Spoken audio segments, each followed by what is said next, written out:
Есть такие люди, про которых можно сказать, что они на своем месте. Вот именно таким и был наш лесник Иван Михайлович. До чего же он любил дело, которым занимался. Казалось, он и бесплатно готов из леса не выходить. В городе он чувствовал себя неуютно, зато в лесу душа его будто отдыхала. Тут было все ему просто и понятно. Ориентировался он в лесу не хуже волка, каким-то шестым чувством определяя, куда нужно пойти, чтобы до заданной цели добраться.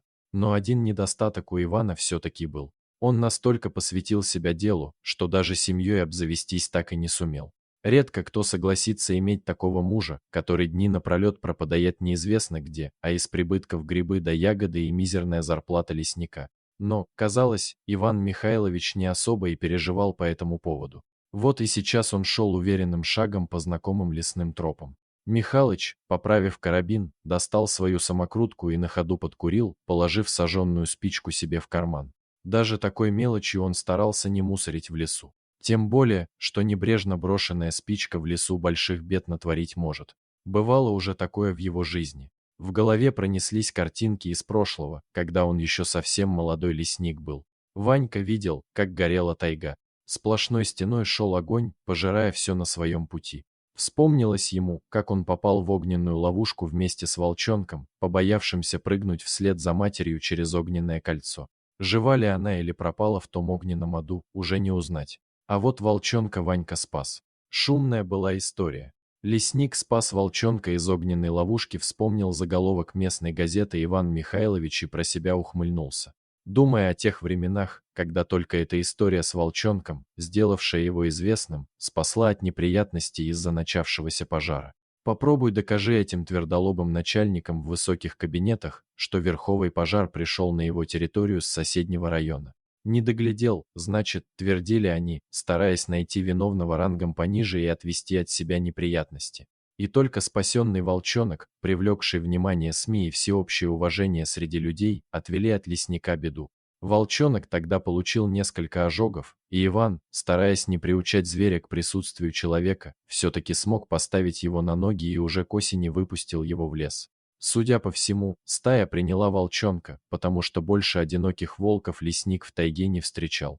Отойдя подальше от шумной горной речушки, до уха Михалыча вдруг донесся какой-то посторонний шум. Он остановился, затаив дыхание. Так и есть. Слух лесника различал работу нескольких пил.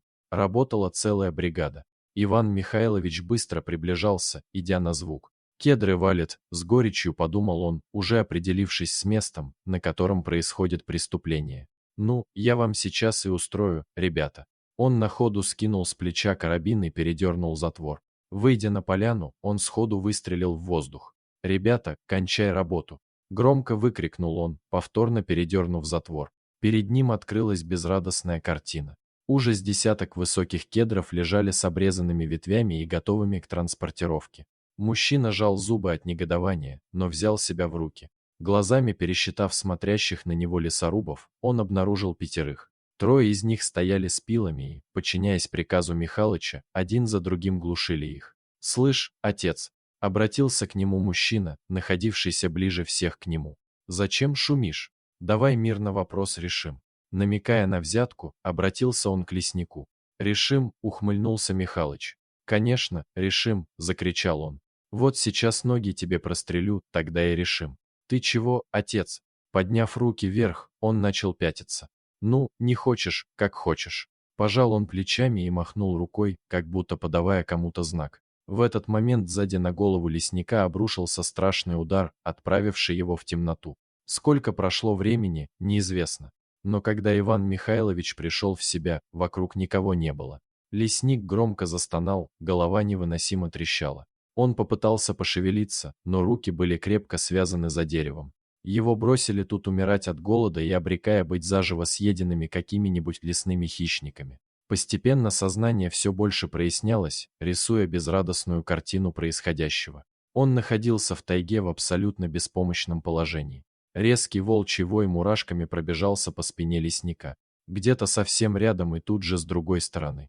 «Стая», — догадался он, стараясь ослабить веревку и вытащить руки. Волки уже почувствовали запах крови и страха, их глаза горели хищным светом, вселяя в свою жертву панический ужас. Волки, окружив свою жертву, стали медленно сжимать свое кольцо. «Ну вот и все, конец тебе пришел, Иван Михайлович», – тихо прошептал лесник. Он зажмурился, готовясь почувствовать, как зубы вопьются в его плоть и начнут заживо рвать его на куски. Но вместо этого его связанных рук вдруг коснулся чей-то мокрый нос.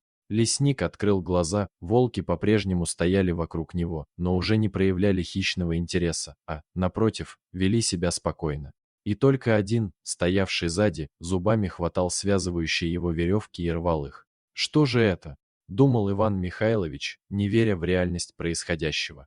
Люди связали, а волки спасли? И только после того, как серому освободителю удалось разгрызть веревку, Иван повернулся и понял, кому он обязан жизнью.